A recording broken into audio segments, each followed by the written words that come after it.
Hi, this is Dr. Richard Ruling, here to share with you on the Total Health Channel. Topic for today is 3 Christian keys to group survival.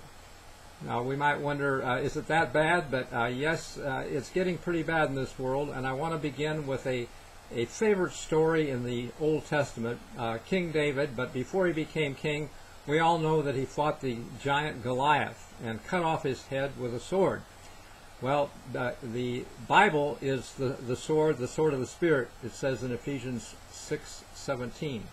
And let us look at that again a little bit deeper. So I think for us, we've spiritualized the battle in the end times, and we can use that sword of the Spirit, the truth. Truth is the sword of the Spirit. And Christ identified with the truth. He said, I am the truth. Well, it can be offensive. In fact, the sword is the only offensive weapon in that Ephesians 6 scenario. We have breastplates and helmets and things like that, shields, but the sword is offensive. And I think that we cannot just be silent witnesses. In Elijah's day there were 7,000 that hadn't bowed to Baal, but we got to do more than that. We got to be on the offense and use the sword of the Spirit, but not in an offensive way, maybe. Okay. Let's look at this again. The second concept is that people are offended easily. That was in David's time. There was terrorism going on. The giant was terrorizing Israel by his boast of what he was going to do, and he was a giant.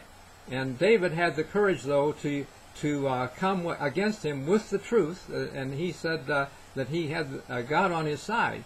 And we can go on the offensive if we have God on our side as well. But we don't mean to offend. Today, people are, this is the second concept now about offense, people are offended with many issues. They're offended about race. And people are getting afraid to say what they say about black people, about white people, about Mexicans, about Jews, about Muslims, about Catholics. We have to somehow get over this and use Christ's method. And just yesterday I had an interesting experience to illustrate this. I went down to the conference office, and they were the parking lot was filled with pastors from all over the state. They were having a special seminar on evangelism. Well, I know something about evangelism. When I was a medical student, we studied the book Ministry of Healing, and it said Christ's method alone will give true success in reaching the people. The Savior mingled with men as one who desired their good. He sympathized with their problems. He ministered to their needs. And when he'd won their confidence, then he bade them follow me. And one of the slides that I saw in that seminar was that evangelism is not an event, it's a process. People need to know that we care. You've heard the saying, we don't care what you know until we know how much you care. And so that's part of the process, and I apologize on this Total Health Channel for sometimes sharing too much truth before you know I care, okay? But I'm coming today with you with a video clip at the end in the description of a guy who's risking his life to share the truth in this country, not a Muslim country. And his life is on the line, and I want you to take a look at that truth and the video and share it with others, because that's the third concept in the Christ's wedding parables focused on prophecy for the end time. The wedding parables have imagery of lights burning. In Luke 12:35, it says, have your lamps burning. And we know this story in Matthew 25 about the wise and foolish, and how the wise had oil for their lamps. They had light to share and to shine, but foolish did not. We have to somehow understand the truth and share it with others. If we don't, I think we will in the end up being in trouble.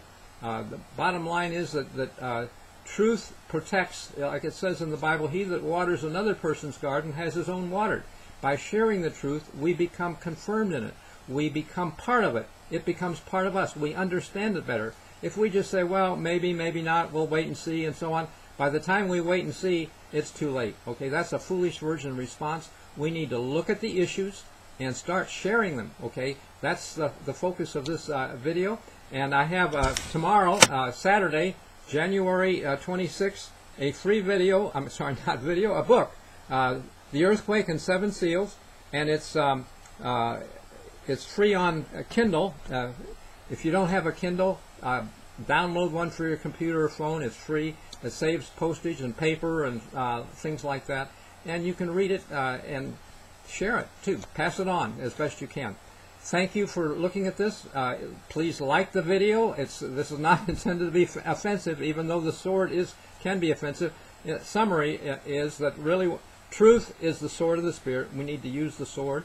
Number two, people will be offended by references to color, race, religion, gender orientation, whatever. But we need the Bible is the straight standard.